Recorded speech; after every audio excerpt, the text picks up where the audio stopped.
Awesome. So welcome back, you guys. After a short little break that we took, we're back with Leah. I'm going to continue interrogating her now. So, just kidding. What is your last name again? Leah? So my married name is Garcia, but my maiden name is Taylor. Sweet. Okay, awesome. Well, so I was the weird one.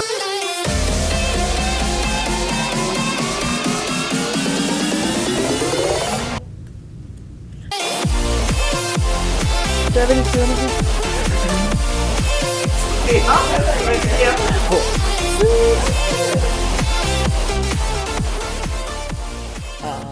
So yeah, like for them, like that was normal still. So I was the weird one.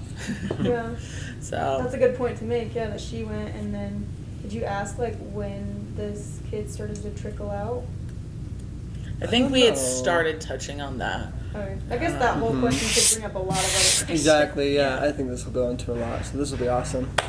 So we are just continuing on. Basically, we want to know a little bit more about the fact that your dad ended up leaving the same polygamous cult that you did, but both your moms stayed. How did that go? So initially, when my dad made the decision to leave, I think there had been a lot of pre-discussion between him and my mom and his other wife at the time. And I was told first because I had already left and the younger kids were much younger. Mm-hmm. And so I kind of already had an idea, but I didn't really know that he was leaving my mom and his other wife. That hadn't been brought up before, and I think that was a decision that ultimately was finalized together, but I think that he kind of took those first steps to make that decision. And his second wife, she had grown up in it. She was so her mom was an Allred. So their family was pretty deep rooted into the AUB, which obviously is also called the Allred group. So she had grown up her whole life in it. Her mom had grown up her whole life in it. Her dad, I believe, grew up most of his life in it. Wow. And so for her, it was abnormal not to live it. Mm-hmm. For my mom had never grown up in it. She grew up in a slightly religious household, but they didn't really practice or anything like that. That's why it's so surprising that she stayed. So, but she did have a really dark childhood. Her family, a lot of them were just not good people.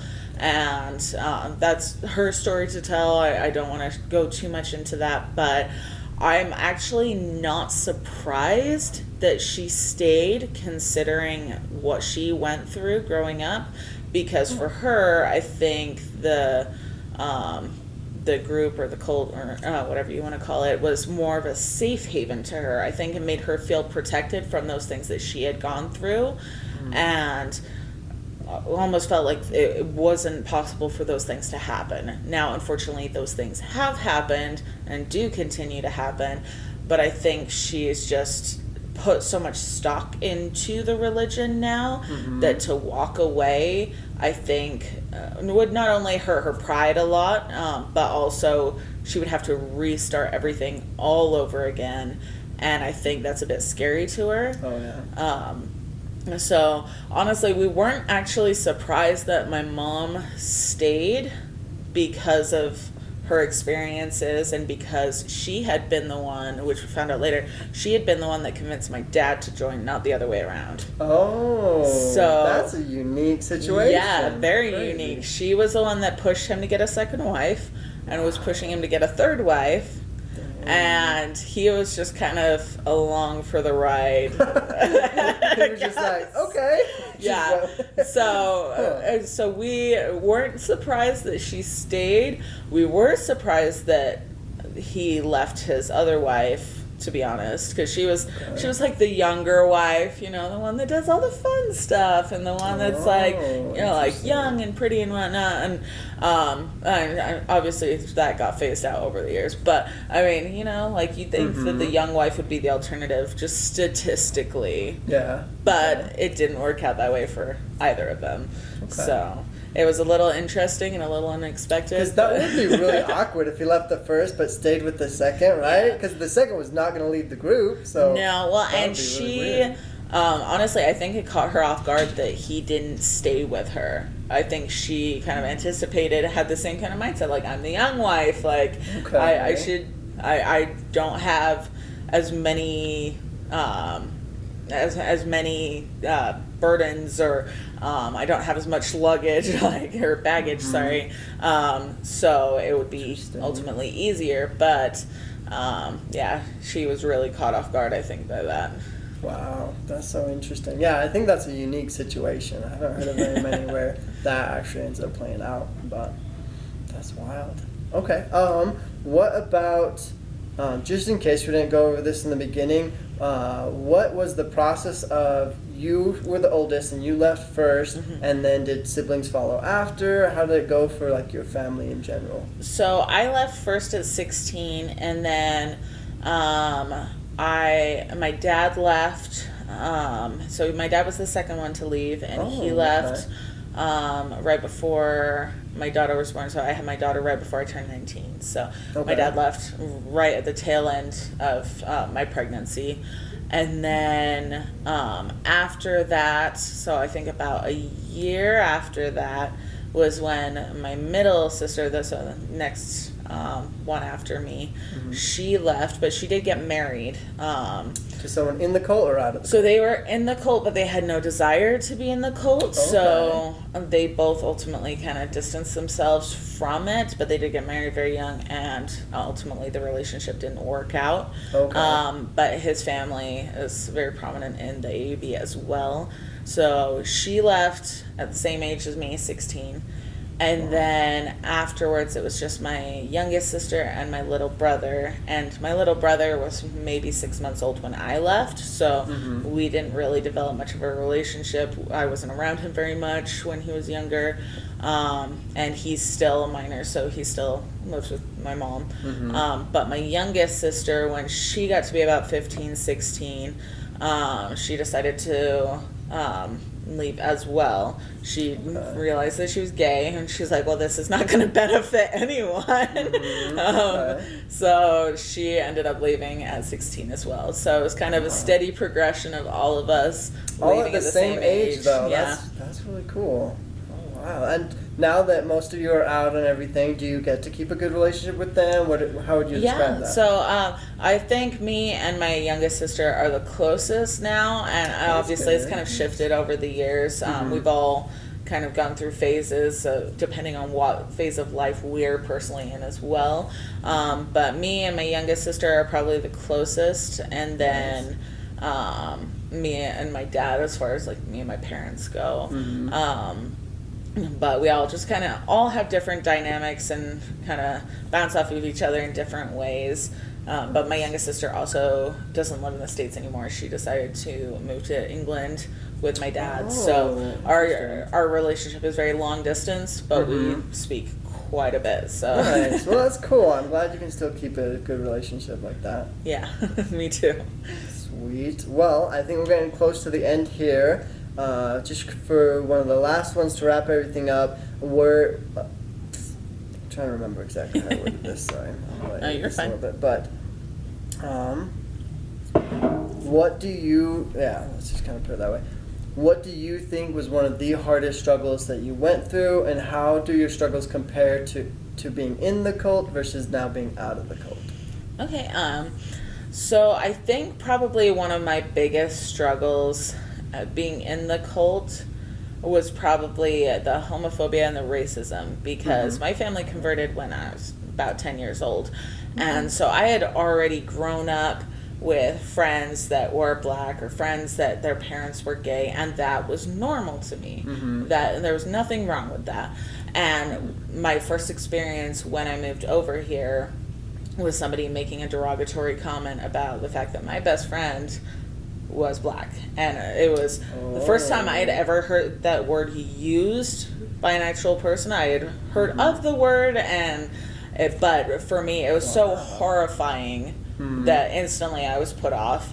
And then I knew from a very young age that I was bisexual, but I hadn't explored it or talked to anybody about it or come out about it at all. And so anything homophobic was extremely triggering. Wow. And ultimately, it just kind of reaffirmed that this was not where it was supposed to be.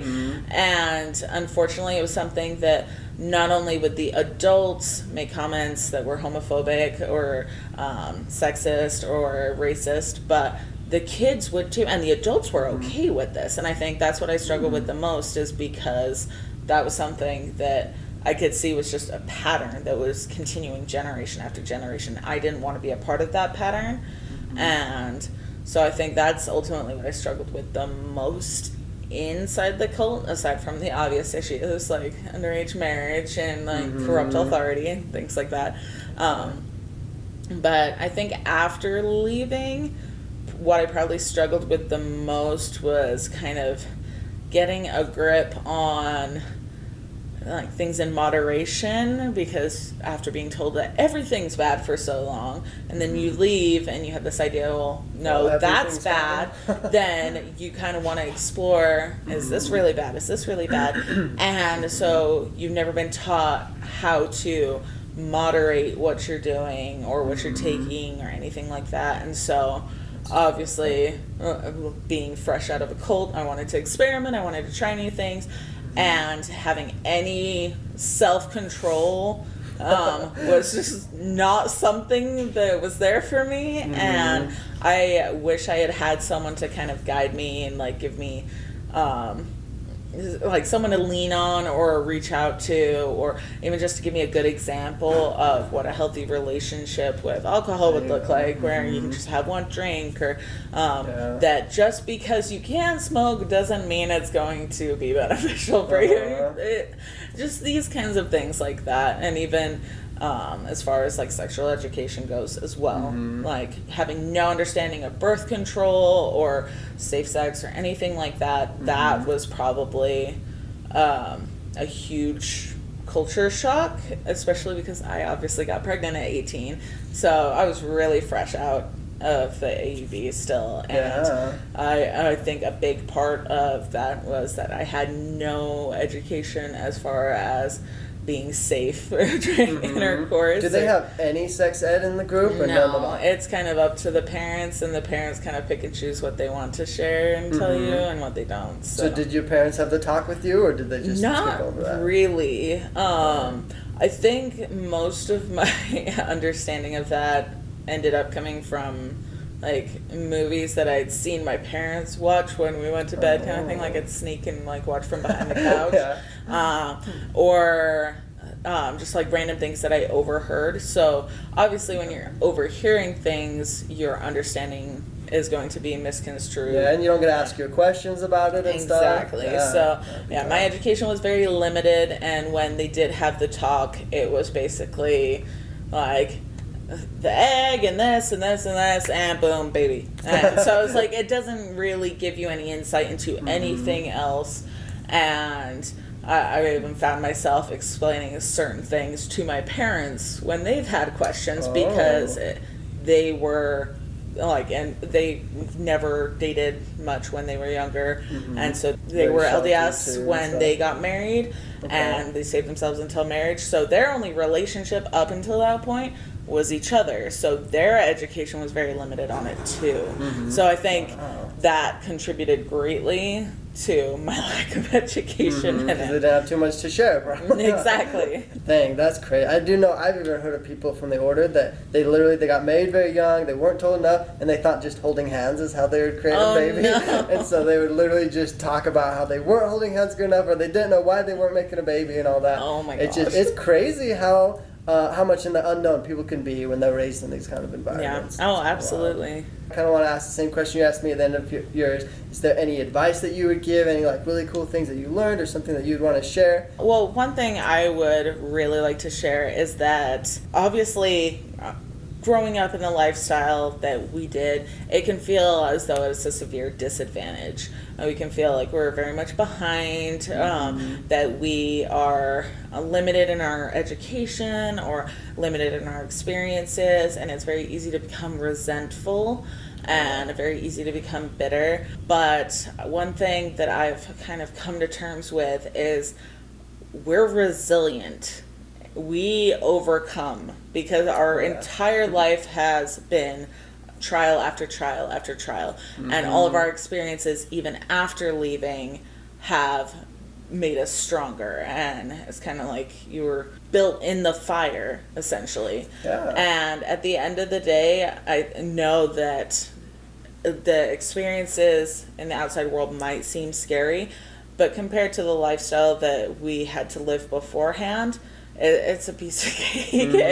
It's something that we are very capable of overcoming and learning from, and we are so much stronger for it, and we're capable of not overcoming it, but thriving from those experiences and being able to ultimately provide a unique perspective on those situations that someone that's gone through it a million times, that grew up in a normal family, would have no idea how to approach it.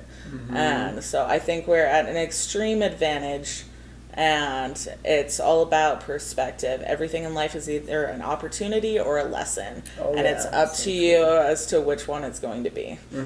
Nice. I love that. That's awesome. Because as hard as it is, you're learning from all of those trials, all of those experiences. And like you said, your mindset really can turn those into great benefits rather than just something to look down on. Absolutely. So, I like that. That's a great way to have just a positive mindset and to look at life. Well, so I was the weird one.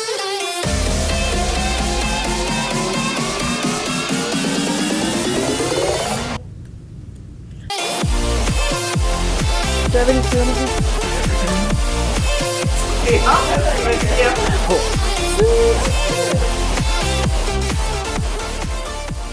How long has it been since you've been out? So I left in 2010, early 2010. So it's been quite a while. And yeah, so I left at 16, and I'm 28 now. So. Whoa, you ran away at 16? I did, yes. Whoa. Pretty sure that's the youngest. Amanda, how old were you again? Were you 16 or 17? Well, I ran away multiple times, but 17. 17? Okay, wow, so 16. Dang. You So explain that she's from the AUB? Yeah, the AUB group. We're going to dive into more specifics on that. But yeah, I said it in the intro. These are so good. I have to buy Amanda's you rating another my box. snacks. Amanda making so much noise. Yeah, we're gonna bring a full She's box. just got a whole bag of popcorn up my We both came over to Leah's house just starving.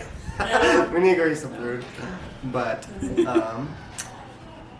anyways. My sisters, I think, we had a debate between if Amanda or Cammy was out the longest, but it's pretty close, basically the same. And I think they just hit their 9-year mark. So we've been out for 9, but that's wild Do though. you do anything for your anniversary? No. I don't really have anyone to celebrate it with. You don't get like a pinata of your cult leader and just. I should. That's a good one. How is, so like, do you see people from the AUB group very often? So directly in it, no. It's really rare. I think the last time I saw anyone that was directly in it, aside from my mom, was at my mom's wedding, and that was really uncomfortable because there's a lot of people that I used to be close to when I was in it that I very obviously am not in it anymore. And so they either had a lot of questions or like were very weird towards me. So I don't really see too many people that are in it anymore. I have probably one person that like we call each other like once a year randomly and like catch up. And like we used to be really close when I was in it. And then he married his sister, so it got kind of weird. But that would make it weird. Yeah, but like we'll like chat and catch up once in a while, and like I think now he's got like 4 wives, but Whoa. Okay. yeah. But aside from that, I don't really keep in touch with anyone in it. I have friends whose families are still very much in it, but we're like, it can be tough. I hate it how it's like such a close-knit community, so it's like if you're not believing the same way as them and living the way that they want you to live, then they kind of just cut you off. Yeah. It's hard to keep that. Yeah, I definitely had a lot of friends that created a lot of distance after I left. I think there's probably only one person that has ever, or like never really treated me differently. We used to be really close when we were really young. She's always been really sweet with me. And it's funny because her family is So Wow. very much in it. But she has always treated me with the most adoration and the most respect. Aw. But she has always been so sweet to me. And I saw her at my mom's wedding, and she was supposed to go to work, and she made herself late for work just so she could catch me and say hi and give me a hug. So it's not everybody is extremely excluded or exclusive, I guess. Not everybody has treated me poorly. I do have some people that have understood my reasons for leaving, but most people have still chosen not to continue a friendship or relationship with me because of my leaving. So I feel thankful for the ones that have still been able to determine that they have respect for me or love for me over what they've been told or others' perceptions of me. But unfortunately, it's one of those hit or miss kind of situations. Yeah, and most super people rare. I lost when I left. Yeah. Dang, I think that's the most common, that they kind of cut you off. So, I mean, it's amazing that even one of them was still able to keep a somewhat of a relationship. So that's really cool. Let's talk a little bit about the differences, because you're talking about how some in the AUB group dress like the FLDS. I think we kind of agree that the FLDS is the most extreme, right, out of all the polygamous groups. I feel that way, yeah. As far as their practices go, they do tend to be a bit more extreme and by the book. I'm not sure which book. Yeah. 'Cause I don't remember anything on French braiding in the Book of Mormon or the Bible, but they tend to be very extreme in their way of dressing and some of their practices. Now, the FLDS, I was getting drunk with an FLDS mom of 14 kids. Wow. Huh. Well, I'm so glad you got to share this story, because I don't think anyone would hear it anywhere else. I'll send you the But- pictures. They're fantastic. Nice. She's like, I have the proof. Okay. I got the tea. I got evidence. Are there any people in the AUB group that have tattoos or anything like that? So there are like a select few that converted or maybe strayed from the flock and then came back. So there are the odd few that do have tattoos, but honestly they're not noticeable because they either make a sincere effort to hide them or they've taken like the steps to get procedures to remove them. Okay. So most of them are very ashamed and treat it as this huge taboo. So you don't really see it that often. It's not very widely discussed. If you were to catch somebody in the AUB with a tattoo or talking behind that person's back, and it's just very uncomfortable. And do they probably use similar doctrine, like the body's the temple, so you don't tattoo it and stuff So like that? no tattoos, no piercings. I remember my mom getting Oh, shamed not even for like earring piercings? Yeah. Nothing? No, Oh. my mom would get shamed for having her ears pierced, and she'd had them pierced since she was 12, 13. She would get shamed for having her ears pierced, even though she had them since she was young and before she ever was a part of the AUB. Okay. What about, do you know roughly the size of the AUB group? How many members there are? So the AUB group outnumbers all the groups based on active members. Oh, who actually comes to the church services? Well, not and just stuff like that? not just actively attending church, but it is extremely widespread. There are members in the Philippines. There are members in Mexico. Oh, that's there are right. members All over the place. Huh? all Okay. over the Interesting. AUB as far as active adults and active teens, like married couples, that kind of thing. The AUB does outnumber them. Okay. But do they still, like, push having as many kids as possible? Oh, absolutely. Or, okay, they still do the same stuff. I think in recent years they have not necessarily been pushing that as much, but it's still kind of one of those things that it's common knowledge. It's like goes undiscussed. It's just something that is expected of you without the need for discussion. Okay. Interesting. So, one of my best friends in the AUB, well, that has now left the AUB, her mom told me that she had gotten married at 15 and she had had a baby every year since she got married and intended to keep having babies until it killed her or until she reached menopause. She told me that is her biggest joy and priority and purpose in life, and she could think of no better way to offer up her body to God than to have babies until it killed her. Yeah, that's so tough, man. And she has stayed true to her word so far. My friend is my age, and there's literally a baby almost every year. Wow. And her most recent one is 1. So, with the AUB group being so spread, like the Philippines, that's so far to stop, remember? But is it all still ran over one prophet? It is, yes. Okay. And is that leader in Utah? Or where's yes, he is. Okay. So the most recent leader, so he just got appointed several months ago. Yes, he is Utah-based. When my family moved from England, that is the family that we lived with first. You lived with him. I did live with him. What was that like? You got to live with a prophet of God. What in the world? So he wasn't a prophet back then. He was a council member. Honestly, back then, and what's funny is, considering the circumstances, I actually only have fond memories of him. He was like the grandpa that I never had. My mom's parents both passed, so I didn't really grow up with like a super involved grandpa. Mm-hmm. And he was pretty old when we lived with him already. And he was very much like that goofy, silly grandpa, like where he'd tell silly stories and just like jump scare you and do all these silly grandpa type things. Do you think that could be part of why he became the next leader? Maybe because he was charismatic or fun, or how does it work within that group? The way the leadership role works in the AUB, so essentially there's usually a revelation of who is going to be the next prophet, and then there's kind of like a backup revelation, I guess. Okay. So there was someone else that was supposed to be the next prophet, and he died suddenly. It's usually a matter of status, and if it looks like someone could potentially be the next prophet, a lot of the time they do get encouraged to take on another wife or something to gain more status, ultimately gain more power in the AUB. I see. Okay. And so in the order, it's a very big deal, like having this type of pure blood or like kind of who you are related to. Do they have anything like that, or do they not worry about relationships? So they do, to an extent, believe that descendants of Cain are black or dark-skinned, that they can't hold the priesthood and you can't have mixed race or anything like that.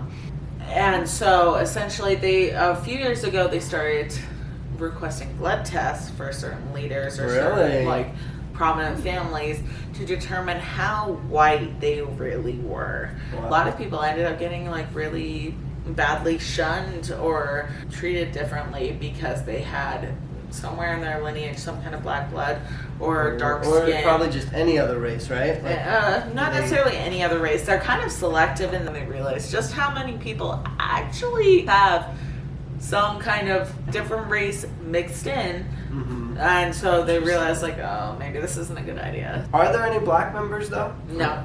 But there are like Hispanics? Or there are, but you won't usually find full Hispanic families, which is really unfortunate because they don't celebrate any other like cultures or heritage. Do they celebrate Halloween?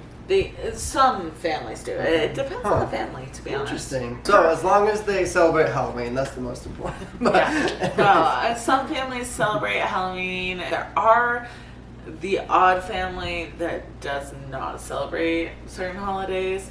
I actually got attacked by one of my old good friends, but she actually she was following me for a while on social media, and I didn't think anything of it. And then I posted something about my daughter's Halloween costume, and she sent me, like, I'm not kidding you, dozens of messages telling me how I was evil and I was celebrating the devil's holiday. Aww. And that I'm polluting my daughter's mind, body, spirit by letting her celebrate Halloween, and that my daughter could potentially go to hell because of what I was allowing her to do. Wow. And she completely lost her mind on me. Well, I'm sorry about that. That's okay. It's never fun. I love Halloween. That's Me too. Probably one of my favorite holidays. I love Halloween. I think it's a ton of fun, and it brings back lots of childhood memories, really good, fun ones that I really enjoyed. So I was the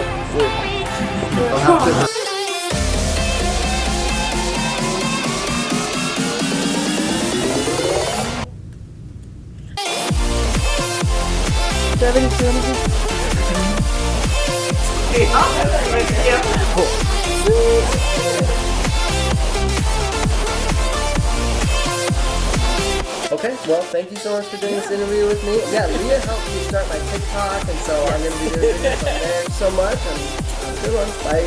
Bye. Cool. Sweet.